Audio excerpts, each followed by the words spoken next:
வெவ்வேறு இடங்களிலிருந்து நமது திருச்சபைகளிலிருந்து வருகை தந்திருக்கிற நம்முடைய சகோதர சகோதரிகளுக்காக தேவனை துதிக்கிறேன். இந்த மாலையிலே என்னுடைய இருதயத்தில் உள்ள பாரம், அதாவது பரிசுத்த ஆவியானவருடைய அபிஷேகத்தை நாம் பெறல அப்படின்னா, நாம் அபிஷேகத்தை பெறணும். நாம் பெற்ற அபிஷேகத்தை நாம் என்ன செஞ்சிடக்கூடாது அப்படின்னா இழந்துடக்கூடாது. இந்த மாலையில நாம் எதை தியானிப்போம் அப்படின்னா,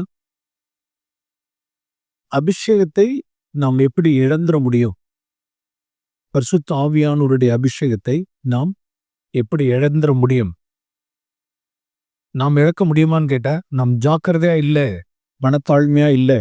எசேக்கியேல் 28ஆம் அதிகாரம் வேதம் வைத்திருக்கிறவர்கள் இந்த வேத பகுதிகளை நீ கவனிக்கும்படி உங்களை அன்போடு வேண்டுகிறேன்.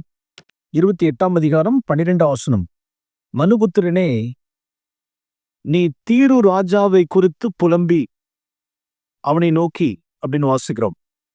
அதாவது எசேக்கியேல் தீர்க்கதரிசியினுடைய காலத்தில்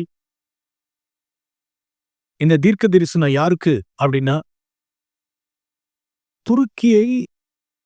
துருக்கிங்கிறதான நாட்டை ஆண்ட அந்த ராஜாவுக்கு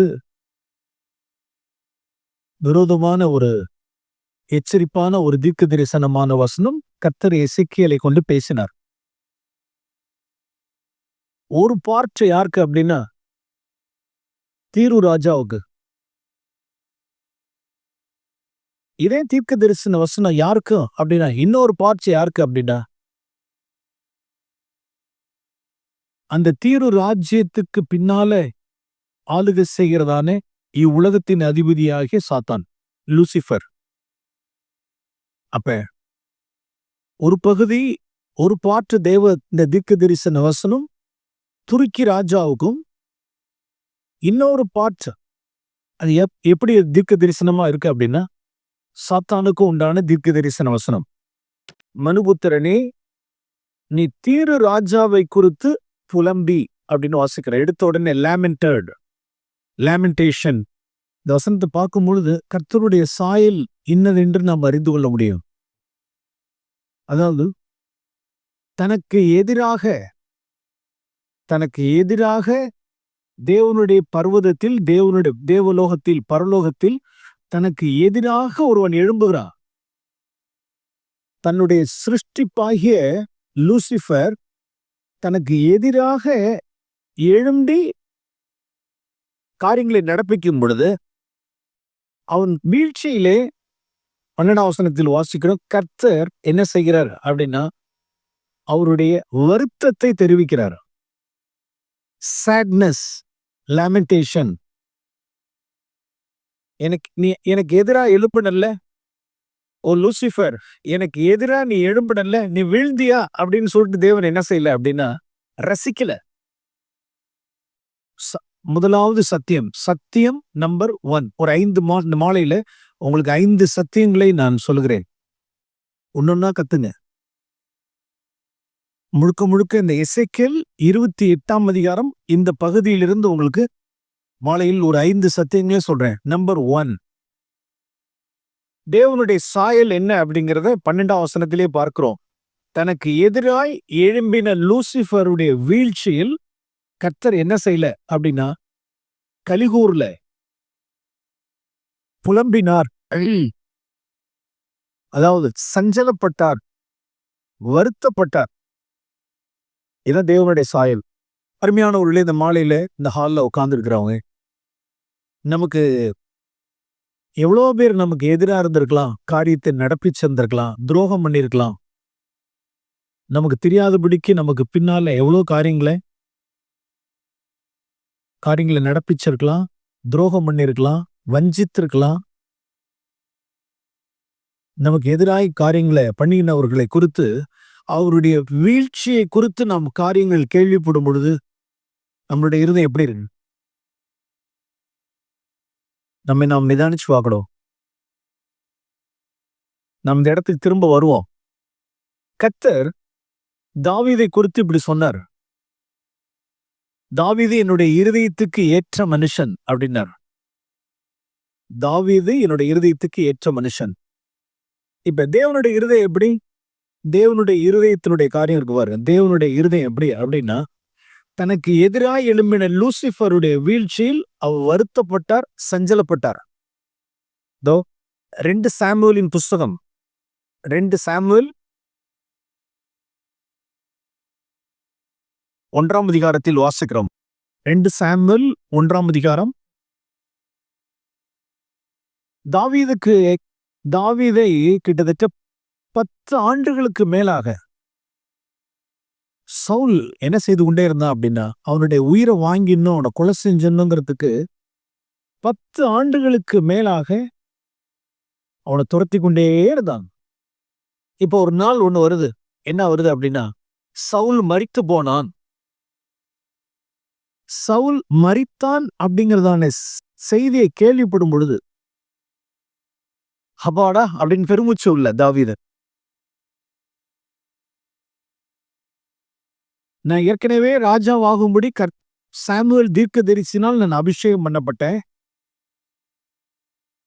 இன்னும் என்னுடைய ராஜ்யபாரத்துல நான் உட்காரல, சிங்காசனத்துல உட்காரல.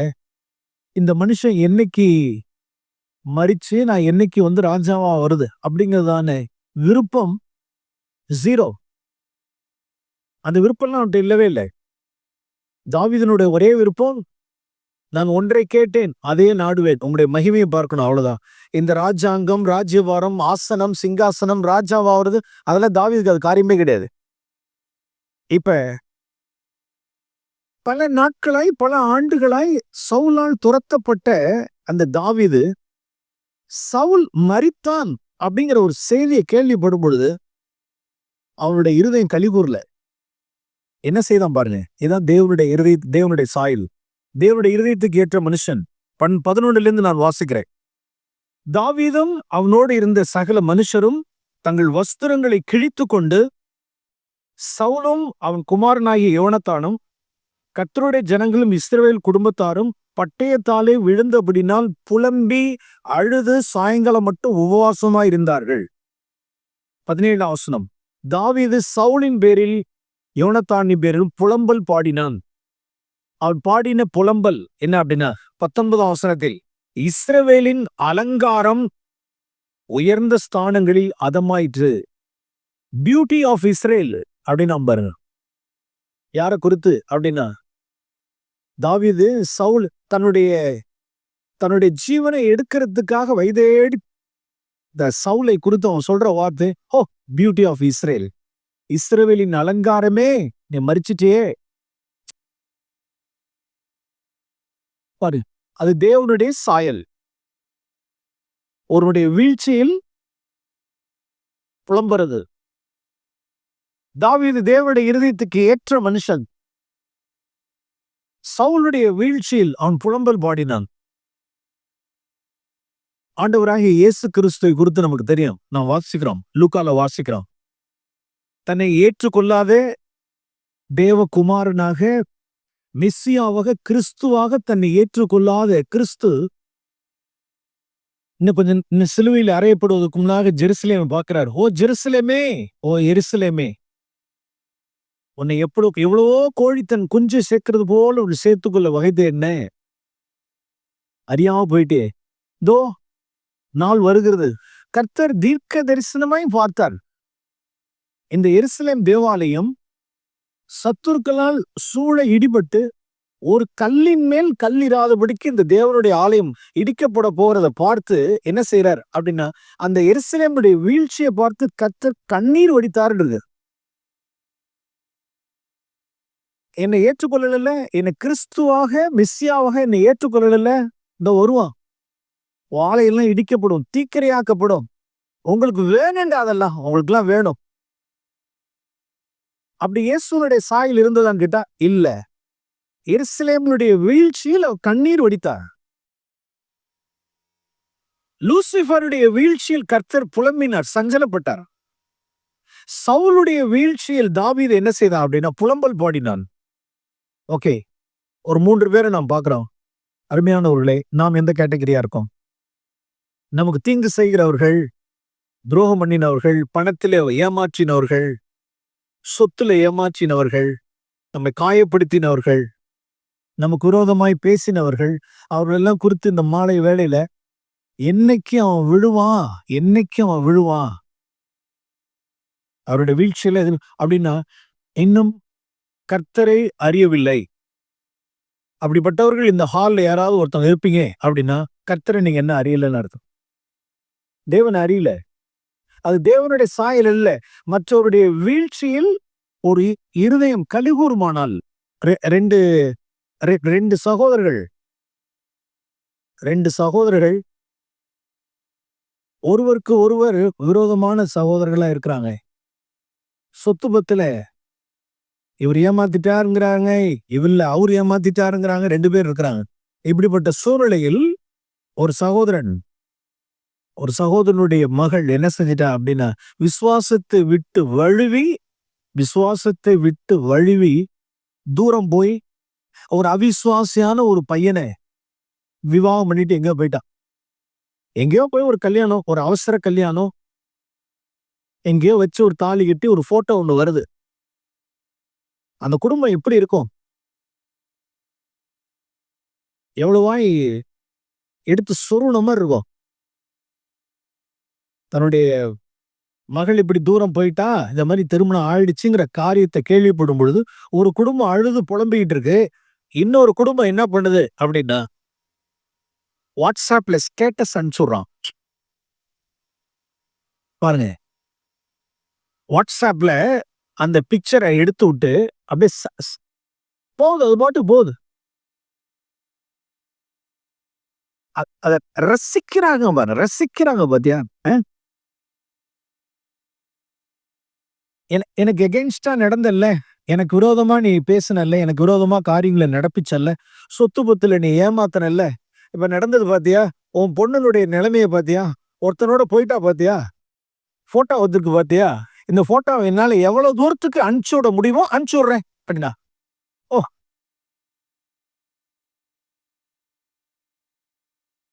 கிறிஸ்தவன்கிறதான பேருக்கே வெக்கக்கேடு. பிறனுடைய வீழ்ச்சியில் சத்துரு விழும் பொழுது அந்த வீழ்ச்சியை பார்த்து ரசிக்கிறான் பாரு.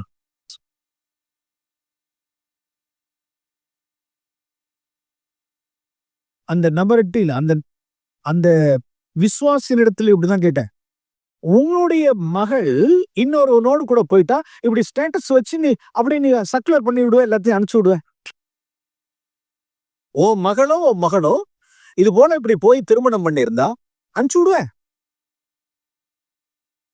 ஊராவுட்டு மக தானே, யாருடைய மக தானே, விடுவிட்டோம். பழைய ஏற்பாட்டுல சொல்லப்பட்டிருக்கு. யாத்ரா புஸ்தகம் 23ஆம் அதிகாரம், பழைய உடன்படிக்கையிலே கர்த்தர் போதிச்சு கொடுத்திருக்கிறார். யாத்ரா புஸ்தகம் 23ஆம் அதிகாரம் 4ஆம் வசனத்தில் வாசிக்கிறோம், உன் சத்துருவின் மாடாவது அவனுடைய கழுதையாவது தப்பி போக கண்டால் அதை திரும்ப அவனிடத்தில் கொண்டு போய் விடுவாயாக. உன்னை பகைக்கிறவனுடைய கழுதை சுமையோடு விழுந்து கிடக்க கண்டாயானால் அதற்கு உதவி செய்யாதிருக்கலாமா? அவசியமாய் அவனோடு கூட அதற்கு உதவி செய்வாயாக. Praise the lord. Old testament பழைய ஏற்பாட்டில் உள்ள வசனம் ஒரு இஸ்ரவேலனுக்கு எழுதி கொடுக்கப்பட்டது. பழைய ஏற்பாட்டில் உள்ள ஒரு விசுவாசிக்கு எழுத கொடுக்கப்பட்டிருக்கு. சத்துருவனுடைய மாடோ கழுதையோ, மாட்டுக்கும் கழுதைக்குமே இவ்வளவு கர்த்தர் கரிசனையா இருப்பானால், நம்மளுடைய எதிராளியினுடைய நமக்கு விரோதமாய் நம்மை பகைக்கிறவர்களுடைய தீங்கு செய்கிறவர்களுடைய கழுதைக்கும் மாட்டுக்கும் ஒரு காரியம் எப்படி நடக்குமானால் அதை குறித்தே நாம் எப்படி நடக்கணும்னு சொன்ன கர்த்தர் அவனுடைய மகன் மற்ற காரியங்கள் இதெல்லாம் கேள்விப்பட்டா எப்படி இருக்கும்? அருமையானவர்களே, நம்மளுடைய சிந்தையை புதுப்பித்துக் கொள்வோம். தகப்பனே, என் மனநிலையை நான் மாத்துட்டோம். என்னுடைய இருதயம் சத்துருடைய வீழ்ச்சியில் கலிகூறாமல் இருப்பதாக. அனந்தர்புல் அந்த பகுதியில சிலர்லாம் இன்னும் சங்கீதம் 109 நிக்கிறாங்க. சங்கீத புஸ்தகம் 109வது சங்கீதம். அநேக கிறிஸ்தவர்கள் இதுல settled, well settled in Psalm 109. சங்கீதம் 109வது சங்கீதம். அருமையானவர்களே, இந்த சங்கீதம் நமக்குரிய சங்கீதம் அல்ல. புதிய உடன்படிக்கையில் ஆண்டவர் இரட்சகருமாகிய இயேசு கிறிஸ்துவை விசுவாசித்து பின்பற்றுகிறவர்களுக்கு உண்டான சங்கீத பகுதி கிடையாது. இது பழைய ஏற்பாட்டினுடைய விசுவாசிக்கு சங்கீதம் 109. என்ன அப்படின்னா, எது வரைக்கும் நாம் இந்த சங்கீதத்தை நாம் எடுத்துக்கலாம் அப்படின்னா, இந்த பாருங்க 2ஆம் வசனத்திலிருந்து சங்கீதம் 109 2ஆம் வசனம். துன்மார்க்கனுடைய வாயும் கபட்டு வாயும் எனக்கு விரோதமாய் திறந்திருக்கிறது. கள்ளத்தனமாய் பேசுகிறார்கள். பகை உண்டாக்கும் வார்த்தைகளால் என்னை சூழ்ந்து கொண்டு முகாந்திரம் இல்லாமல் என்னோடு சண்டை செய்கிறார்கள். என் சிநேகிதத்துக்கு பதிலாக என்னை விரோதிக்கிறார்கள். நானோ ஜெபம் பண்ணி கொண்டிருக்கிறேன். அவ்வளவுதான். அதோட நிப்பாட்டிக்கணும். அதுக்கு கீழே நீங்க இறங்கிடக்கூடாது. அது புதிய ஏற்பாட்டு நிறைய பேருக்கு தெரியாது. இது பைபிள்ல இருக்கு. இதை பைபிளை படிச்சுட்டு இப்படிதான் இருக்கும்னு நினைக்க கூடாது. நாம் புதிய உடன்படிக்கையினுடைய கிறிஸ்தவர்கள், கிறிஸ்துவை பின்பற்றுகிற சீஷர்கள், மோசையை பின்பற்றுகிறவர்கள் அல்ல. தாவீது என்ன ஜெபம் பண்ணுவார் பாருங்க. என்ன பகைச்சான்ல, 6ஆம் வசனம். அவனுக்கு மேலாக துஷ்டனை ஏற்படுத்தி வையும், சாத்தான் வலது பக்கத்துல நிப்பானாக. 8ஆம் வசனம். அவன் நாள் கொஞ்சமா போட்டோம், அவன் உத்தியோகத்தை வேறொருத்தன் பெறட்டும், அவன் பிள்ளைங்க திக்கெட்டு போட்டோம், மனைவி விதவை ஆகட்டும், பிள்ளைகளை அலைஞ்சு பிச்சை எடுக்கட்டும். 11 கடன் கொடுத்தவன் அவனுக்கு உள்ளதெல்லாம் அபகரிச்சுட்டு போட்டோம். 13ஆம் வசனம். அவன் சந்ததி நிர்மூலமா போட்டோம். 20ஆம் வசனம் பாருங்க. 20ஆம் வசனம். இதுதான் என்னை விரோதிக்கிறவர்களுக்கும் என் ஆத்துமாவுக்கு விரோதமாய் தீங்கு பேசுகிறவர்களுக்கும் கர்த்தரால் வரும் பலன் அப்படிங்கிற இந்த பகுதியை, பிரியமானவர்களே, புதிய உடன்படிக்கையில் இருக்கிற நீங்களும் நானும் இந்த பகுதியை தொடவே கூடாது. இவ்வளவு நாட்கள் அறியாமல் இந்த வசனத்தை ஏதாவது பயன்படுத்தி இருந்திருப்போமானால், தகப்பனே என்னுடைய அறியாமை எனக்கு மன்னியும், என்னை தொட்டல்ல, நான் கர்த்தருடைய பிள்ளை, உனக்கு என்ன ஆகுது பாரு. இன்னும் சில விசுவாசிகள் மாத்திரம் இல்ல, சில ஊழியக்காரர்கள் இருக்காங்க பயமுறுத்துறது.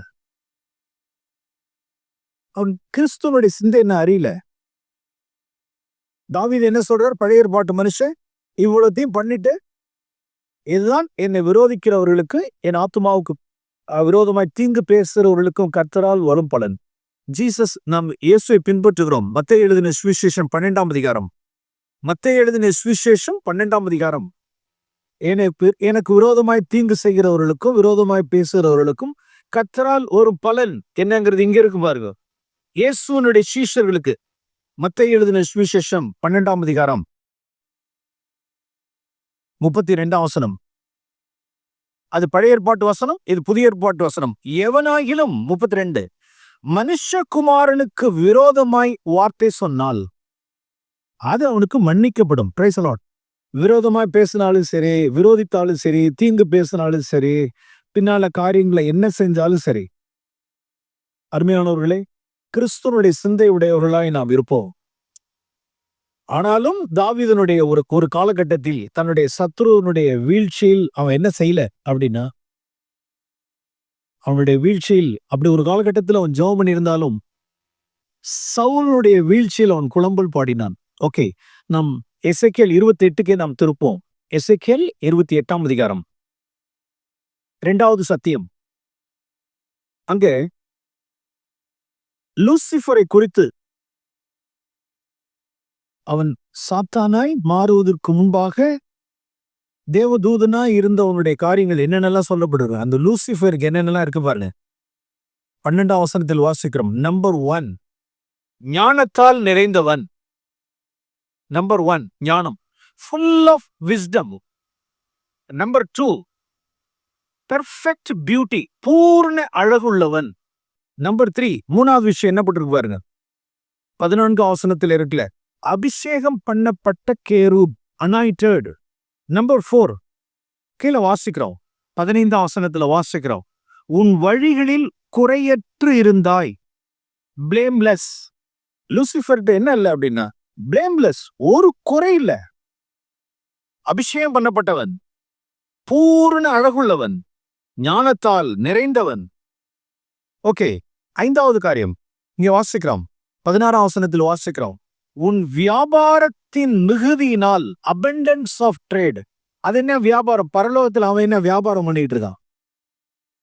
லூசிஃபர் தேவனுடைய பர்வதத்தில் அவன் என்ன வியாபாரமா பண்ணிட்டு இருக்கான்? அவனுடைய வியாபாரம், வர்த்தகம், வியாபாரம் அப்படின்னா அப்படின்னா ஊழியத்தினுடைய மிகுதி.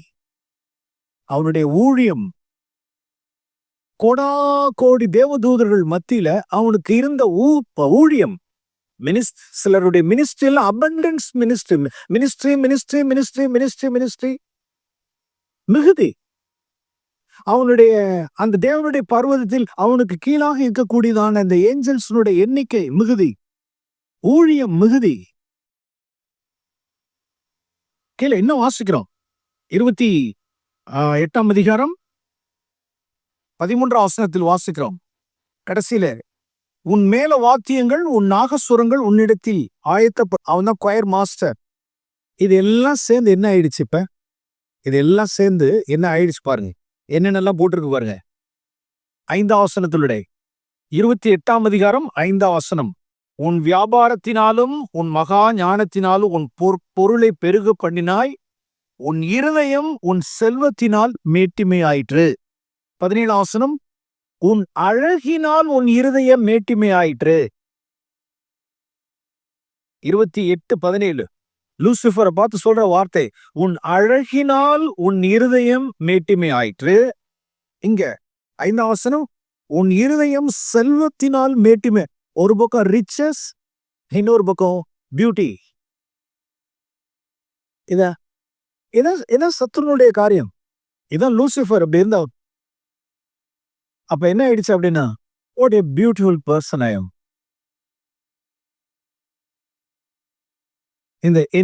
இந்த பரலோகத்தில் இருக்கிற 1000-10,000 தேவதூதர்களுக்கு முன்னாக what a beautiful person I am. நான் எவ்வளவு பெரியதான அழகுள்ளவன், எவ்வளவு ஞானம் உள்ளவன், எவ்வளவு செல்வம் உள்ளவன் அப்படிங்கிறதான அந்த அழகு, அந்த ரிச்சஸ், அந்த ஊழியம், அந்த ஞானம், அந்த அபிஷேகத்தின் நிமித்தம் தன்னை எல்லாருக்கு மேலாக தன்னை உயர்த்தி ஐ எம் சம்திங். இங்கதான் வீழ்ச்சி எங்க ஸ்டார்ட் ஆனிச்சு அப்படின்னா, விழுந்து போகுதல் எங்க ஸ்டார்ட் ஆனிச்சு அப்படின்னா பரலோகத்தில் ஸ்டார்ட் ஆனிச்சு. அவனிடத்துல சில பாடங்கள் எல்லாம் நாம் கத்துக்கணும். 1 கொரிந்தியரின் புஸ்தகம் 4ஆம் அதிகாரம். 1 கொரிந்தியர், இந்த சிந்தை அந்த லூசிஃபருக்கு இந்த சிந்தை உண்டாயிருக்கணும். என்ன சிந்தை? 1 கொரிந்தியர் 4ஆம் அதிகாரம். 1 கொரிந்தியர் 4ஆம் அதிகாரம் 7ஆம் வசனத்தில் வாசிக்கிறோம். இன்னைக்கு காலையில ஆராதனையில கூட சகோதரன் ரீபத் அந்த வார்த்தையை கொண்டு வந்தார். நீங்க கவனிச்சிருப்பீங்க. 1 கொரிந்தியர் 4ஆம் அதிகாரம் 7ஆம் வசனம். இந்த வார்த்தையை லூசிஃபரை பார்த்து கேட்கிற மாதிரி இப்ப நான் வாசிக்கவா? தேவன் கர்த்தர் லூசிஃபரை கேட்கிற மாதிரி இந்த வசனத்தை உங்களுக்கு வாசிச்சு காமிக்கிறேன். லூசிஃபர், உன்னை விசேஷித்தவனாகும்படி செய்தது யார்? உனக்கு உண்டாயிருந்தவைகளில் நீ பெற்றுக்கொள்ளாதது யாரு? நான் தானே கொடுத்தேன். அபிஷேகத்தை நான் தானே கொடுத்தேன், அழகை நான் தானே கொடுத்தேன், ஞானத்தை நான் தானே கொடுத்தேன், ஊழியத்தை நான் தானே கொடுத்தேன், செல்வத்தை நான் தானே கொடுத்தேன், உனக்கு உண்டான எல்லா அறிவை நான் தானே கொடுத்தேன், திறமைகளை நான் தானே கொடுத்தேன். எல்லாம் நான் உனக்கு கொடுத்து நீ பெற்றுக்கொண்டு ஏன் என்ன பாராட்டுற? நீ ஏதாவது மேனுஃபேக்சர் பண்ணியா? நீ லூசிஃபர், நீ ஏதாவது தயாரிச்சியா? நீ ஏதாவது தயாரிச்சான்னு சொல்லு. ஏதாவது நான் மேனுஃபேக்சர் பண்ணேன், நான் ப்ரொடியூஸ் பண்ணேன் அப்படின்னு சொல்றதுக்கு ஏதாவது ஒண்ணு காமி. ஏன் உன்னை விசேஷித்தவனாகும்படி உன்னை நீ என்னென்ன ஏன் எண்ணுகிறதுக்கு மிஞ்சி நீ என்னென்ன? அருமையானவர்களே, நமக்கு இது எச்சரிப்பு. அங்க லூசிஃபரை போலவே கீழே பூமியில துருக்கி ராஜா என்ன செஞ்சான்? தன்னுடைய அழகினால், ஞானத்தினால், தன்னுடைய பொருளாதாரத்தினால் மேட்டிமை அடைஞ்சு எண்ணுகிறதற்கு மிஞ்சி அவன் என்ன செஞ்சான்? துருக்கி ராஜா விழுந்தான். எஸ், எவ்வளவு பேர் விழுந்திருக்காங்க? அழகினால். அழகு பிரச்சனை இல்ல, காசு பணம் பிரச்சனை இல்ல, அதை குறித்து மேன்மை பாராட்டுறதும் பிரச்சனை. அழகா இருக்கலாம், அழகு நிமித்தம். அப்ப அழகா படைச்சதுல யார்தான் கர்த்தர் தான் உண்டாக்குனாரு. செல்வம் இருக்கலாம், ஆனால் அந்த செல்வத்தை குறித்து, அறிவை குறித்து, ஆற்றலை குறித்து, தாளந்துகளை குறித்து எண்ணுகிறதற்கு மிஞ்சி எண்ணி மற்றவர்களை அற்பமா எண்ணி நாம் மேல அப்படி நினைக்கிறதும் அதான் லூசிஃபர் இடத்துல உண்டானது. என்னாச்சு? தேவன் அவனை ஆகாதவன் என்று தள்ளினார்னு வாசிக்கிறோம். கீழே பாருங்க, எசேக்கியேலின் புஸ்தகம் 28 வியாபாரத்தின் மிகுதியினால் உன் கொடுமை அதிகரித்து நீ பாவம் செய்தாரே, ஆகையால் நான் உன்னை தேவனுடைய பர்வதத்திலிருந்து ஆகாதவன் என்று தள்ளி உன் நடுவே இராதபடிக்கு உன்னை அழித்து போடுகிறேன். பிரியமானவர்களே, நாம் எப்படி நம்மளுடைய அபிஷேகத்தை நாம் எப்படி இழக்க முடியும்? எப்படி லூசிஃபர் அபிஷேகத்தை இழந்தான்? அபிஷேகத்தை எப்படி இழந்தான்? எப்படி தேவனுடைய பர்வதத்திலிருந்து அவன் தள்ளி போட்டான், ஆகாதவன் என்று தள்ளி போடப்பட்டான்? அப்படின்னா பெருமையினால்.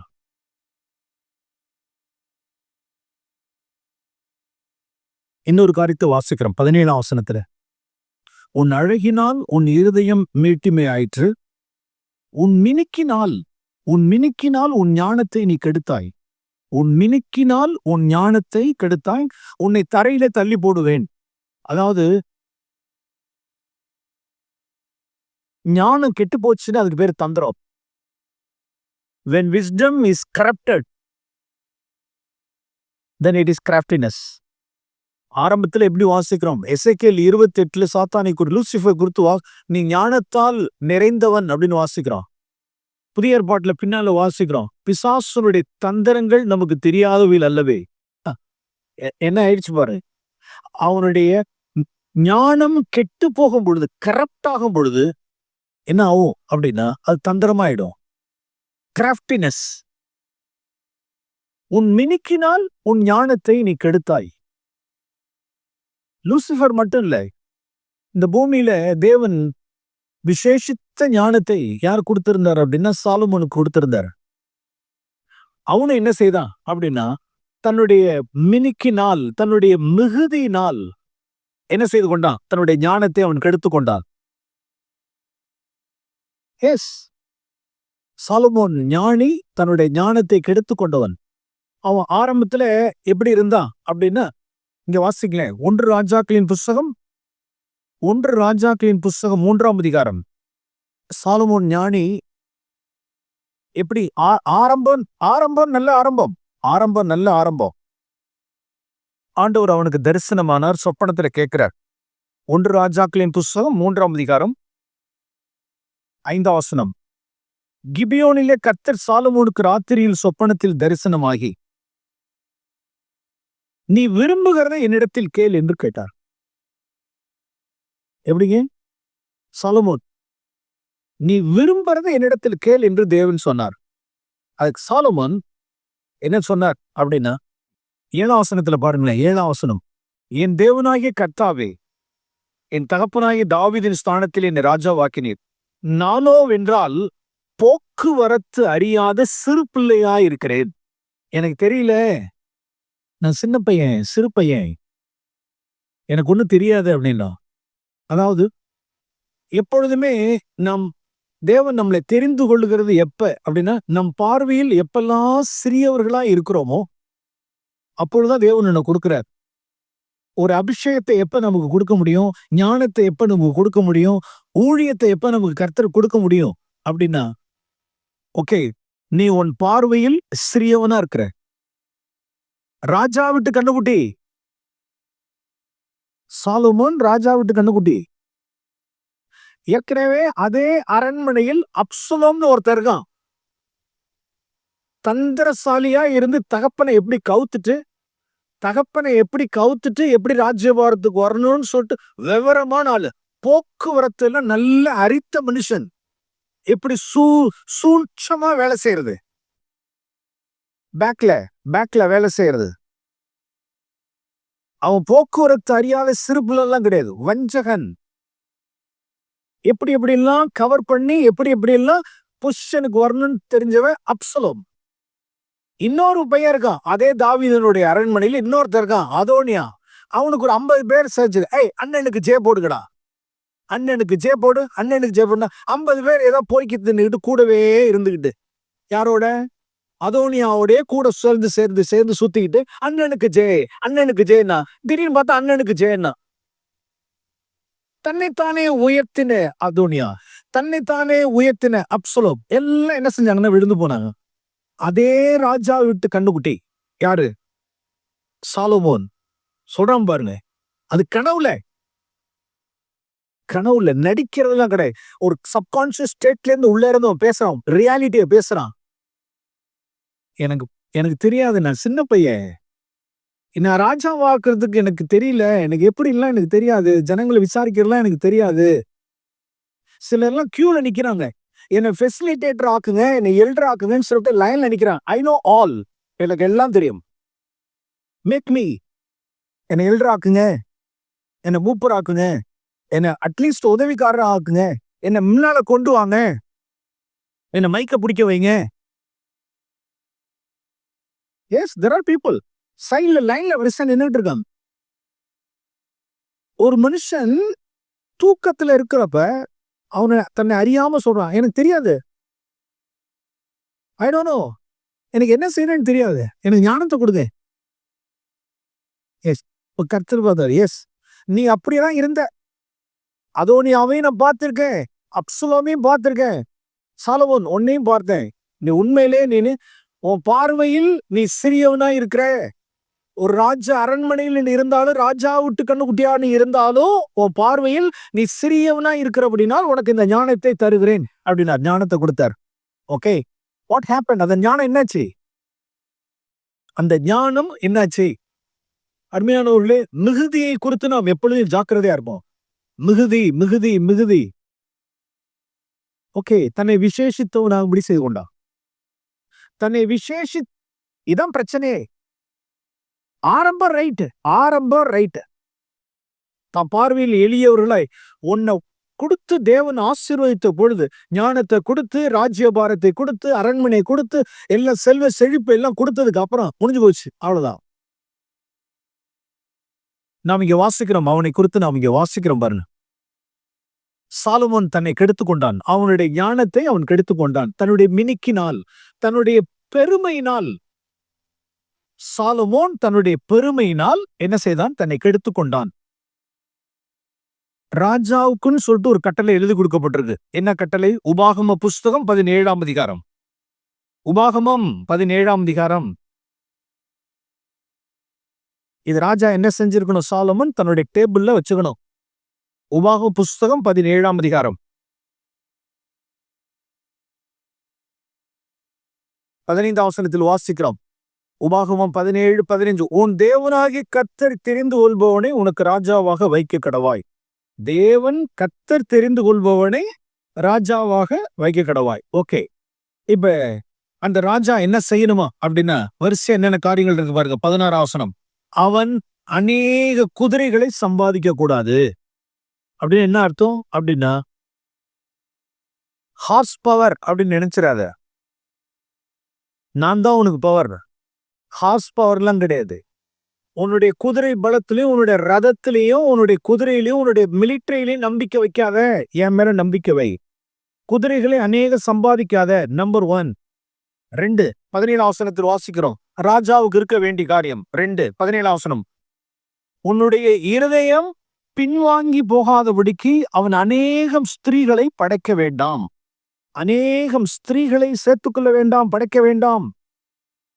3வது காரியம் அதிலே இருக்கு, வெள்ளியும் பொன்னும் தனக்கு மிகுதியாய் பெருக பண்ண வேண்டாம். என்னென்ன ஏரியா வந்துருச்சு பாருங்க. ஒன்னு சுயபலன், இன்னொன்னு ஸ்திரீகளுடைய மயக்கம், இன்னொன்னு வெள்ளி பொன் ஐஸ்வர்யத்தினுடைய மயக்கம். அடுத்தது 18வது விஷயம், தன்னை எண்ணுகிறதுக்கு மிஞ்சி தன்னை என்றது. அவன் தன் சிங்காசனத்தின் மேல் வீற்றிருக்கும் பொழுது அவனுடைய இருதயம் அவன் சகோதரர் பேரில் மேட்டிமை கொள்ளாமல், above all, நான் எல்லாத்தை காட்டிலும் நான் சூப்பர், நான் எல்லாரையும் சாதாரண ஒரு சகோதரனா இருக்கிறது, சாதாரண எளிமையா சாதாரணமா இருக்கிறது, அதை விட்டுட்டு நான் above all, எல்லாத்துக்கும் நான் மேல இருக்கணும்னு நினைக்காத அப்படிங்கிறத கர்த்தர் எழுதி கொடுத்துட்டு என்ன சொல்லிட்டார் அப்படின்னா, ராஜா என்ன செய்யணுமா பாருங்க. 19 வசனத்தில் இந்த நியாயப்பிரமாணத்தின் எல்லா வார்த்தையும் அவன் கை கொள்ளும்படி கர்த்தருக்கு பயந்திருக்கும்படி. 20 வசனம், அவன் லேவியராகி ஆசாரியரிடத்தில் இருக்கிற நியாயப்பிரமாண நூலை பார்த்து தனக்காக ஒரு பிரதியை எழுதி, ஒரு செராக்ஸ் காப்பி ஒண்ணு போட்டுக்க. ஒரு ஆசாரியன் இடத்துல போ, உனக்கா சொல்லப்பட்டதான இந்த பிரதியை ஒன்னு காப்பி வாங்கி ஒரு செராக்ஸ் காப்பி எடுத்து உன் கண்ணுக்கு முன்னால ஒரு டேபிள்ல வச்சிரு. டெய்லி அதை நீ பார்த்துக்கிட்டே இருக்கணும். என்ன? தன் ஜீவனுள்ள நாளெல்லாம் அதை வாசிக்க கடவன். கிங் அப்படின்னா அவனுடைய டேபிள்ல என்ன இருக்கணும் அப்படின்னா இது இருக்கணும். என்ன என்ன இருக்கணும் டேபிள்ல? சாலமோனுடைய டேபிள்ல என்ன இருக்கணும்? அங்க அதிக குதிரையை சம்பாதிக்காத, அதிகமான ஸ்திரீகளை சேர்த்துக்காத, காசு பணத்தை மிகுதியை பெருக பண்ணாத, எல்லார காட்டிலும் மேட்டிமே அவனை பொருட்டுன்னு என்னாத, ஜாக்கிரதை அப்படின்னு. என்ன நடந்துச்சுன்னா போய் படிச்சு பாருங்க. 1 ராஜாக்களின் புஸ்தகத்துல போய் படிச்சு பாருங்க. எகிப்துக்கு ஆளை அனுப்பிச்சு குதிரை வாங்கிட்டு வர்றது. ஒரு ஸ்திரீ கிடையாது, 1000 ஸ்திரீகளை கொண்டான். இத்தனை மறுமனையாட்டி, இத்தனை மனையாட்டி, 1000 ஸ்திரீகள், மிகுதி, காசு, பணம், புகழ்ச்சி மயக்கம். இவனுடைய காரியங்கள் எல்லாம் ஞானத்தை குறித்து கேள்விப்படும் பொழுது ஒரு தூரத்திலிருந்து ஒரு ராஜஸ்திரீ, ஒருத்தர் ஷிபா அப்படிங்கிற ஒரு ஸ்திரீ உட்கார்ந்துட்டு இருக்கா. மாச கணக்குல பற்ற போட்டு உட்காந்துட்டு சாப்பிட்டுக்கிட்டு அவனை சதா புகழ்ந்து பேசிக்கிட்டே இருக்கா பாருங்க. உன்னுடைய ஞானம் என்ன ஞானம், உன்னுடைய ஞானம் என்ன ஞானம்னா அப்படியே குழு இருக்கு பாருங்க. ஸ்திரீனுடைய பாட்டு, அந்த ஸ்திரீனுடைய பாட்டு புகழ்ச்சி. ஒரு பக்கம் லேடி ஸ்திரீனுடைய மயக்கம், இன்னொரு பக்கம் அவனுடைய புகழ்ச்சி மயக்கம். ஆண்டோஸ் எழுந்திரிமேன், get up, ரைஸ் அப், எழும்பு. 2 தடவை வார்ன் பண்ணாரு கர்த்தர் சாலமோனை. நீ உன்னை கெடுத்துக்கிட்டு இருக்க, எழுந்திரி, இது தேவையாது. எங்க இருந்தோ தூரத்துல இருந்து வருவா, உட்காந்து உன்னை புகழ்த்துக்கிட்டு இருப்பா. எல்லாத்தையும் உட்கார வச்சுக்கிட்டு, எல்லாத்தையும் வேடிக்கை காமிச்சுக்கிட்டு, அவளை உட்காந்துக்கிட்டு அவ சொல்றதெல்லாம் கேட்டு உன்னை புகழ்ச்சி மயக்கம் குடிக்கிறது.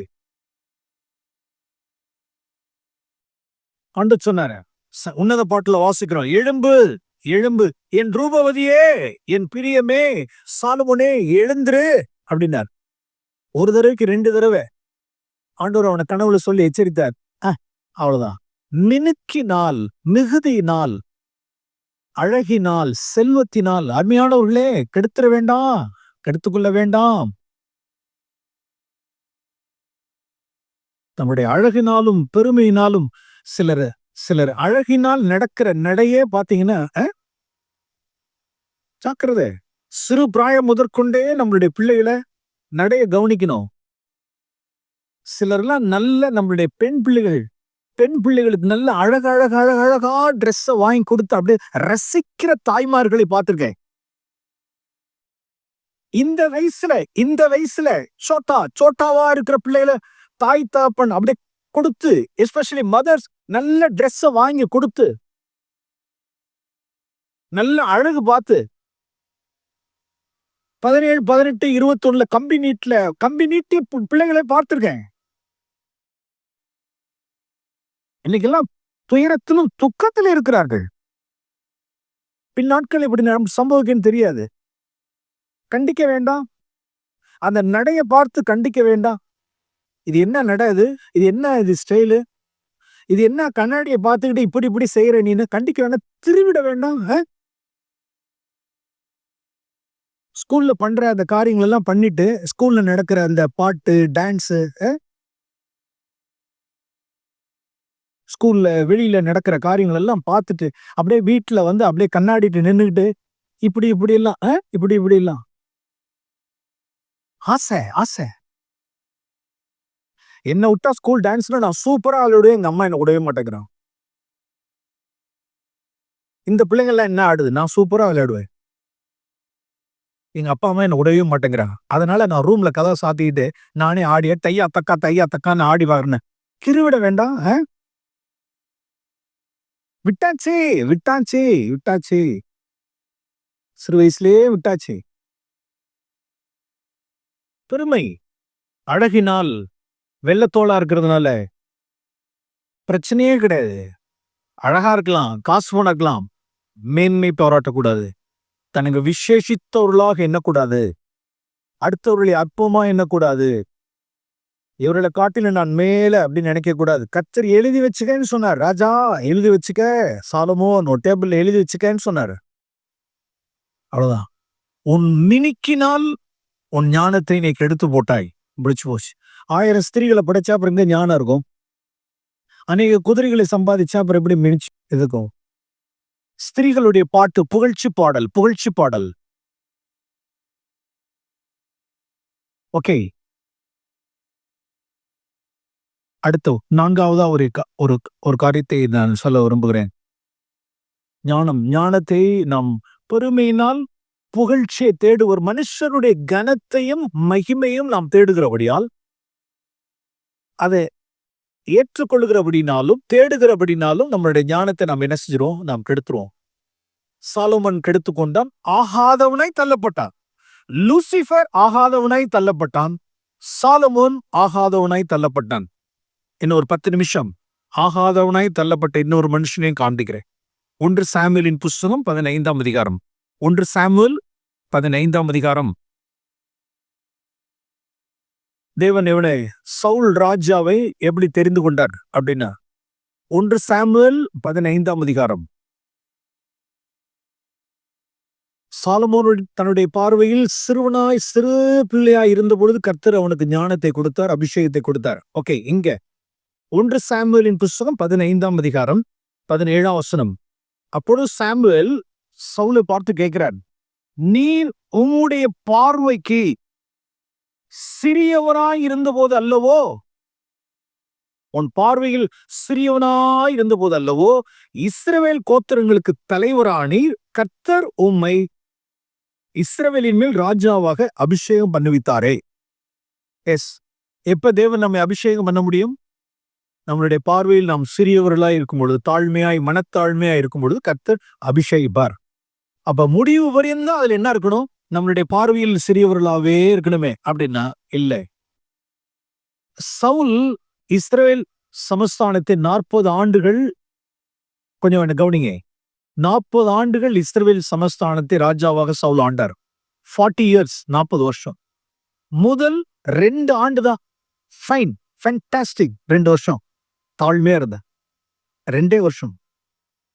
2 வருஷத்துல பாக்கி இருக்கிற 38 வருஷம் என்னடா நேட்டா, 38 வருஷமும் அந்த சிங்காசனத்துல உட்காந்துட்டான். நல்லா ஃபெவிகால் போட்டு நல்லா உட்கார வச்சு. அபிஷேகத்தெல்லாம் இழந்த மனுஷன். அபிஷேகத்தை இழந்துட்டு ஊழியம் செய்ய முடியுமா? ஊழியம் செய்ய முடியும். அபிஷேகத்தை இழந்துட்டு ஊழியம் செய்ய முடியும்.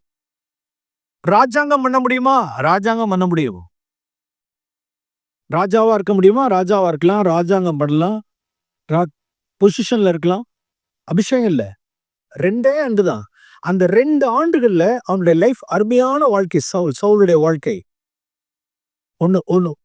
ஒரு 2-3 காரியங்களை காண்பிச்சு நான் முடிச்சிடுறேன். அவனிடத்தில் அபிஷேகம் இருந்த பொழுது, தேவன் எப்ப அபிஷேகம் பண்ணினார்? அவன் தன் பார்வையில் சிறியவனாய் இருக்கும் பொழுது.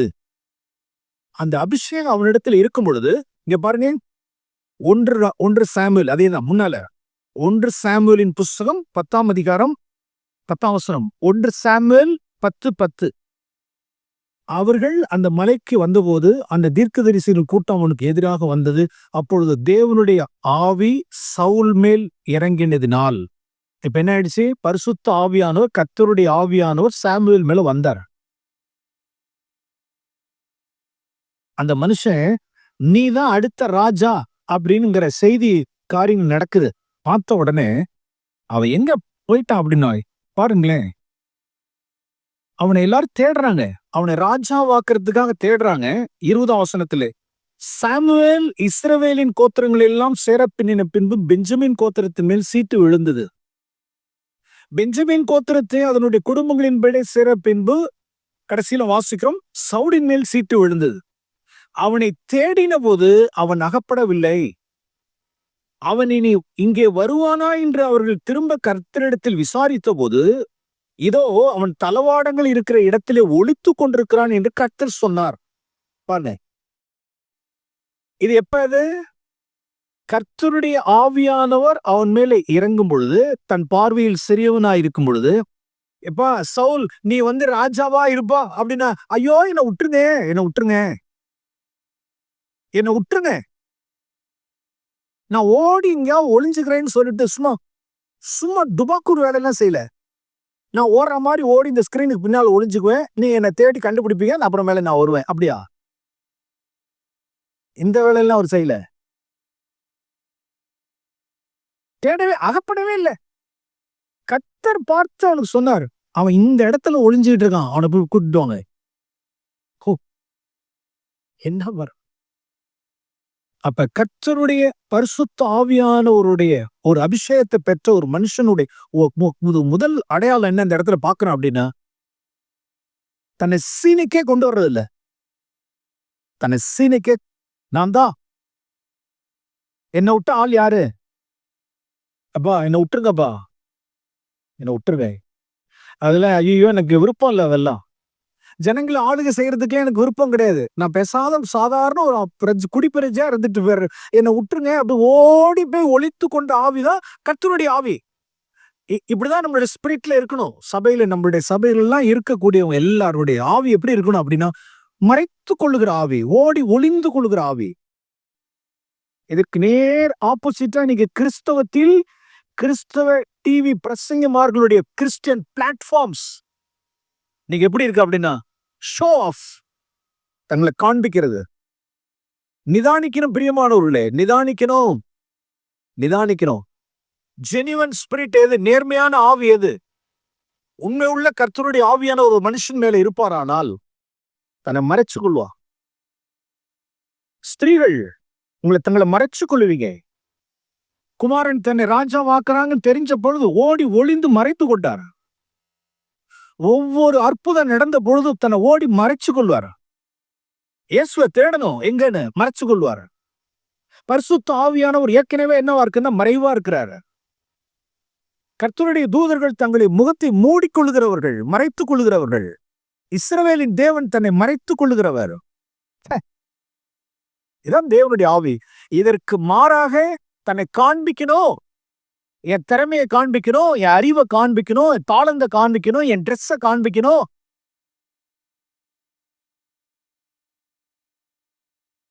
மனம் திரும்பணும். கர்த்தருடைய அபிஷேகம் ஆவியான ஒரு மேல் இருந்தார், அவன் தன்னை ஓடி ஒளிந்து கொண்டான். அந்த ஸ்டேஜ்.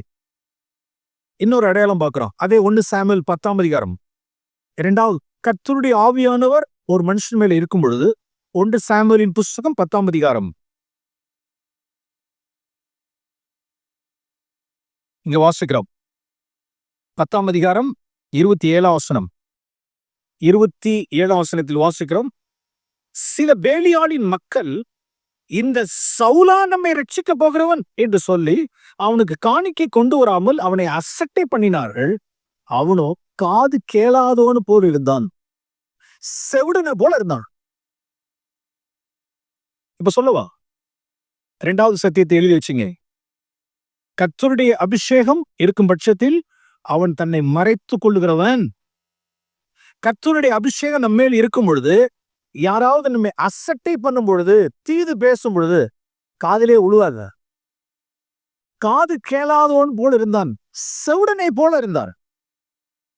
இயேசு கிறிஸ்து இந்த பூமியில எப்படி இருந்தார் அப்படின்னா, செவிடனை போல இருந்தார்.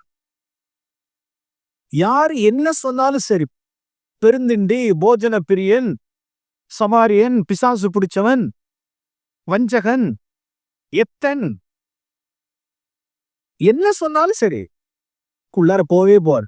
அபிஷேகம், கர்த்தருடைய ஆவியானவர் ஒரு மனுஷன் மேல இருக்கும் பொழுது, மற்றவர்கள் நம்மளை தீது பேசும் பொழுது, விரோதித்து பேசும் பொழுது, அசட்டை பண்ணும் பொழுது, அந்த வார்த்தையெல்லாம் உள்ளார போகவே போகாது, தீட்டுப்படுத்தவே படுத்தாது.